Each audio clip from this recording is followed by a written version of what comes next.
Ваше Всеблагоговенство и свети отци от Еленската духовна околия, господа казашки полковници Ручкин, Владев и Лекоступ, уважаеми съграждани, уважаеми гости на град Елена. 3 март 1878 година е дата свещена, славна, победна.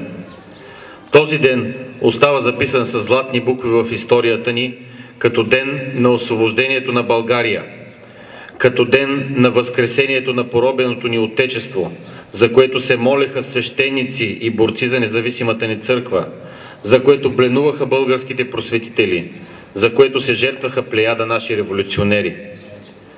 135 години ние отдаваме своето преклонение и уважение не само към нашите освободители, на чието щикове дойде нашата свобода, но и към предците ни, които с подвига и саможертвата си съхраниха българското в душите, сърцата и бита си, за да имаме честа ние, техните наследници, днес да се наричаме с гордост българи.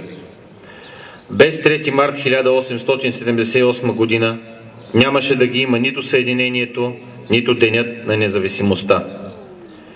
Днес ние почитаме най-високата изява на човешката същност – саможертвата в името на най-светлите идеали – род, родина, свобода. Пред тях днес коленичим с признателност, която няма давност и която всеки българин носи в сърцето си. Нека направим така, че всеки ден да бъде празник на българщината и прослава за българското дело, защото историята на България е определила отдавна нашето достойно място сред останалите страни и народи. Честит празник!